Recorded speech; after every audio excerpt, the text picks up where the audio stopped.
Greetings. I am a single woman in my 60s, and since my childhood, I have embraced a give and take philosophy. Specifically, I believed that hard work and diligent study would yield a proportional return of effort. This belief extended to my interpersonal relationships, where I thought that treating others well would result in kind treatment in return. Even after marriage, I clung to this belief, hoping that by being kind to my husband, he would reciprocate. In today's world, women are not expected to sacrifice as much, but during my time, societal expectations were different. I willingly sacrificed for my husband and children, confident that my efforts would lead to happiness later in life. However, my marriage and family life did not unfold as expected. Despite my early mornings and diligent work for my family, complaints and mistakes were more common than appreciation. At the time, I assumed this was a shared experience among households. Reflecting on it now, I realized that no one mandated me to live this way. I was an ordinary person, not particularly noticeable. I married my coworker, 4 years my senior, simply because our ages were deemed suitable for marriage. Upon giving birth to my daughter, I became a full-time housewife, defying societal expectations for married women to quit their jobs. I had no regrets, believing that this was a natural course of action for family life. Although my life was not glamorous like TV dramas, it felt easy and stable. However, misfortune struck around my daughter's 9th grade. My mother passed away suddenly from a heart attack, and amidst my grief, I discovered that my husband was having an affair. In the midst of my mourning, my husband, who had usually been reserved, became a different person, uncaring about the shock his betrayal caused. He turned violent and eventually demanded a divorce. Bewildered, I refused to accept it, clinging to the hope that he would change his mind. Despite my determination to avoid divorce, my husband's behavior became increasingly unbearable. Divorce wasn't as socially acceptable back then, so even with an irresponsible and unkind husband, I resisted the idea. Looking back, I realized how naive I was, but more importantly, there was more at stake: my daughter, who witnessed the turmoil and felt its impact.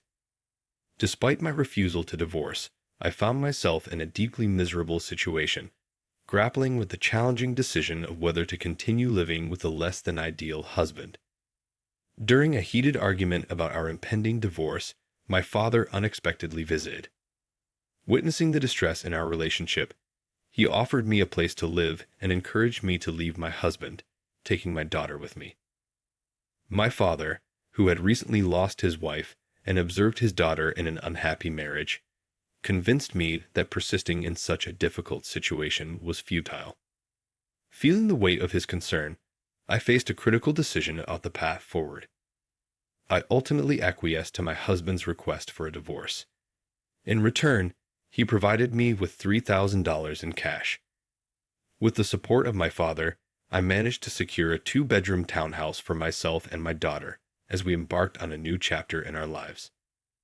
As I anticipated the need to work hard to support my daughter, a lingering fear of societal judgment weighed on me. Being a divorced woman with a daughter, especially as my daughter entered adolescence, heightened this concern. During this challenging period, my daughter expressed typical desires of her age, including requests for expensive items like a pair of jeans. She lamented perceived consequences of our divorce, often placing blame on me for any hardships she faced. While her words were emotionally hurtful, I knew I couldn't dwell on them forever. Determined to provide for my daughter, I set out on the journey of finding stable employment. However, being an older divorced woman with a child posed challenges in securing a job. Undeterred, I took on multiple part-time and nighttime jobs, even engaging in freelance work at home whenever possible. As time passed, my daughter advanced to her senior year of high school. Despite financial constraints, she excelled academically, finding her own way to thrive. Motivated by my deep desire to ensure her future, I persevered in my efforts to navigate the complexities of life as a single working mother. I secured a job at a 24-hour restaurant, committing to grueling 12-hour shifts. 2/3 of my earnings were diligently set aside for my daughter's college tuition. Despite facing judgment and gossip from others, particularly from some married men who perceived me as an easy target, I persevered for the sake of my daughter. The sacrifices were numerous, but my goal was to provide her with opportunities I never had. As my daughter approached adulthood, I hoped she would come to understand the challenges I faced in raising her and making a living. Reflecting on the difficulties I endured, I realized that having a daughter made my situation both more arduous and meaningful. She became my anchor, granting me the strength to endure and persevere through life's challenges. I clung to the belief that in the future, my grown daughter and I would share stories about the hardships we faced and take pride in our resilience. A year later, my daughter's outstanding performance in the SAT exams earned her admission to Harvard University, a moment of immense joy that made all the previous struggles worthwhile. As she embarked on her college journey, I felt a mix of pride and emptiness. Despite having managed to provide for her education and housing, the absence of her daily presence at home left a void. We maintained close contact through phone calls, and during the initial months of her independence, our bond deepened. Her newfound affection and connection were a source of comfort, and I cherished our evolving relationship. Despite the challenges, my daughter graduated from college without financial setbacks, fulfilling a dream we had worked hard to achieve. Anticipating that we could live together again, I looked forward to the next chapter in our lives. I was taken aback when she secured a job at a defense corporation and decided to live independently.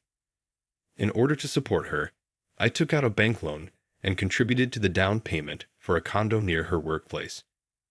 While I aged and embraced a more unassuming appearance, my daughter thrived as a fashionable career woman.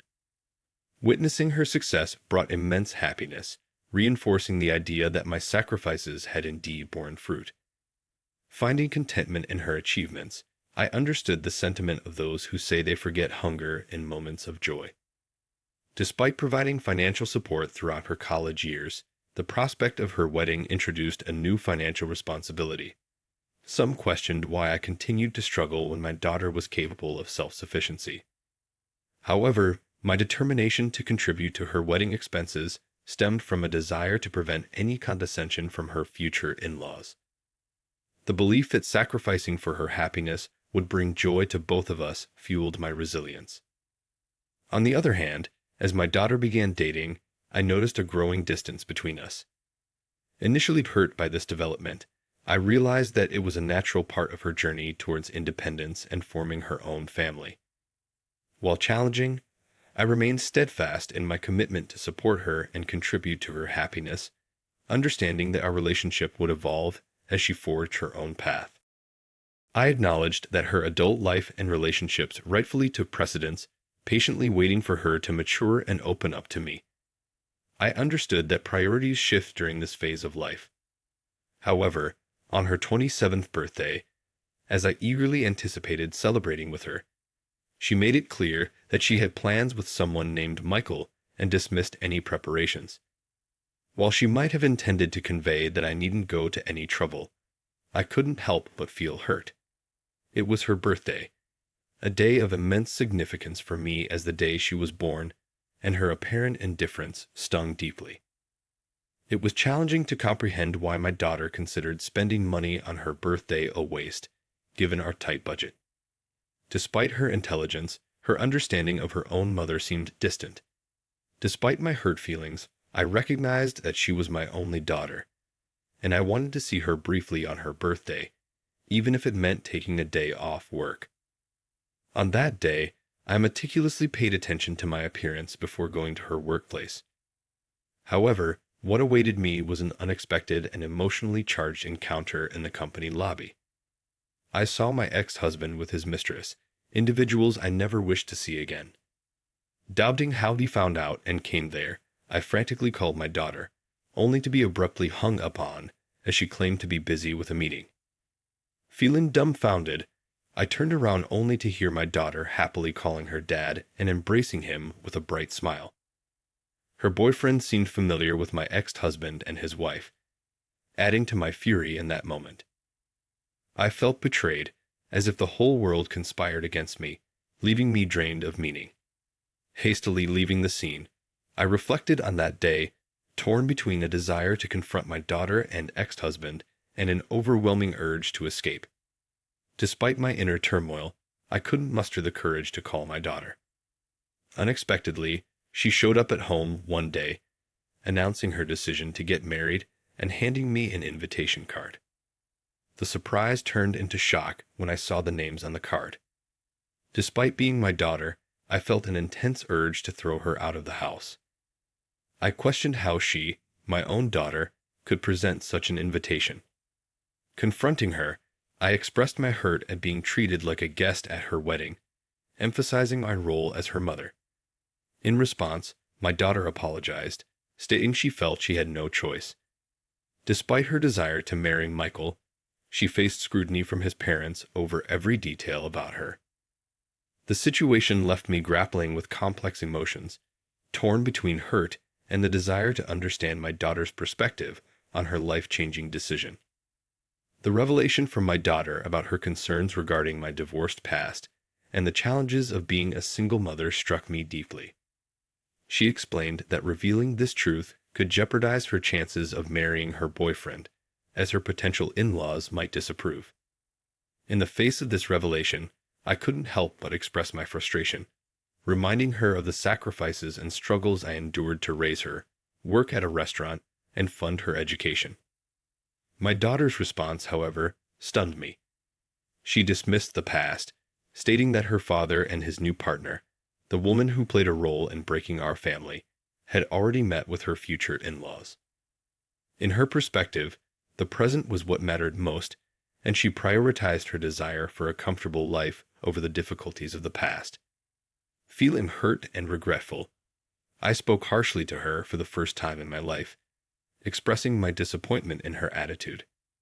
In turn, she suggested that if I wanted to drop her from my life, I should repay her for the money I spent raising her.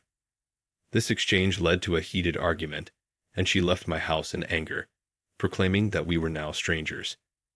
Devastated by the turn of events, I questioned the purpose of saving money for her wedding and felt a deep sadness when I looked at the wedding invitation she had left behind with a different name printed where mine should have been. 3 years later, I received news that my father, who had been living independently to avoid burdening me, had fallen ill. Sadly, I learned about his condition only after his passing. The realization of being a poor daughter to him hit me hard. A few months later, I inherited a small condo where he had lived, a bittersweet reminder of the family ties and struggles that shaped my life.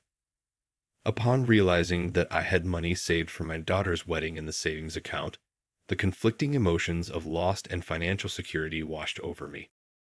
I decided it was time to live for myself, even if it seemed somewhat late in life.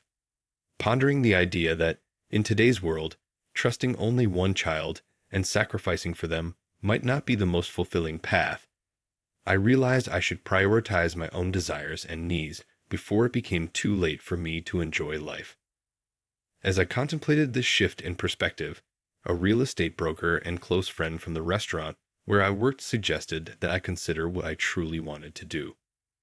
Despite societal expectations for women to sacrifice, I felt a burning desire to break free from that mold and live for myself. There was a sense of regret and sorrow for the sacrifices I had made over the years, and I yearned to pursue personal fulfillment. Inspired by my friend, I embarked on studying the real estate business and even delved into auction biddings. With some savings and money from selling my late father's condo, I seized the opportunity to take on a new challenge. In a surprising turn of events, I became a building owner overnight, residing in a prime location.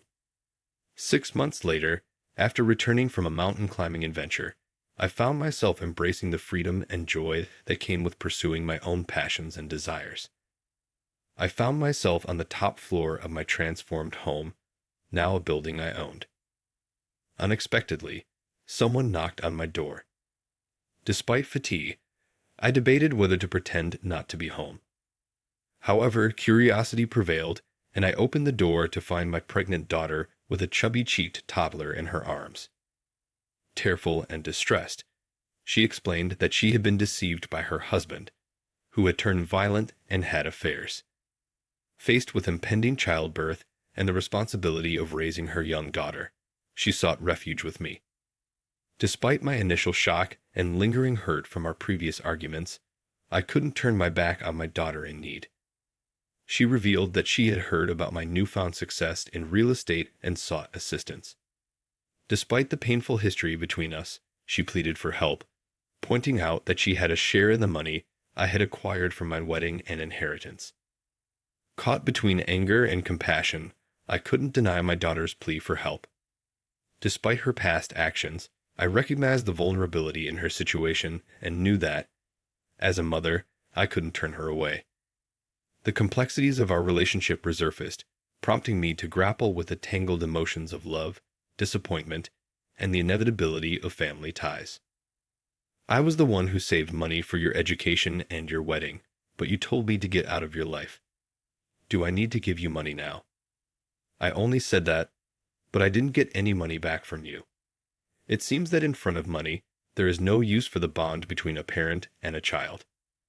Now that you have money, you don't need a daughter, right? No matter what, I am still your daughter. I have a right to your money too. I was once very proud of you, thinking that it was because of me that you were able to attend Harvard, but now I see that it was all in vain. I guess I was too busy making a living that I couldn't teach you to be a decent human being. I raised you as someone who is so selfish and can only think of yourself. I don't plan to give you one penny, so you can either go back to your husband or your wonderful father. You are too mean. Could you abandon your own daughter? Do you think other people would care for me at all? That wife already ran off with the money, and he has disappeared trying to look for her. If you abandon me, I'll become an orphan. Now I have a child and I'm pregnant, so how could you be so mean to me? Would you be happy if I died like that? When she screamed at me, I couldn't put up with her any longer. So I took out all the money I had in my wallet and threw it at her. Since you are acting so pathetic, I'll give you that. However, never come back to my house because I won't let you in. There's something that I learned in the meantime, just that your life is important. Now my life is important. You cannot put me in and out of your life at your whim. I coldly let my daughter and her child out of my house. Of course, I would not feel good about it since she was my daughter after all. However, I couldn't accept her because she still was as selfish as before, and I couldn't bury the past. However, I felt sorry for my little granddaughter who was innocent and got kicked out together with her mom. After that, my daughter was too proud and never came to see me again. To be honest, I knew that she was such a daughter. So, has she repented for her past acts and begged me for forgiveness? Out of a quest for revenge, I pretended I was reluctant but would have found ways to punish her wayward husband. But I was so disappointed that if she erased me from her life to marry her husband, she should have lived happily. Why did my husband and my daughter turn out that way, even though I've lived a hard life, and now I see that the only person who can live life the way I want to is me, alone. Thus, if anyone is living a life on behalf of others, I want to say this one thing for sure. No matter how strong your relationship is with another person, be sure to take care of your life first. Even if everyone in this world betrays you, you will not betray yourself. In the end, happiness is not what you do for others, but what you do for yourself. I want to convey this message through my story here. Even though it may seem like a life that's only felt half, I plan to try to fill that remaining half from now on for complete happiness. Thank you for listening to my story. I hope all goes well for you today, and good fortune will be with you. Please cheer for me and share your words of wisdom in the comments section. Pressing like and subscribing is a big help to me. Have a wonderful day, everyone. Foreign.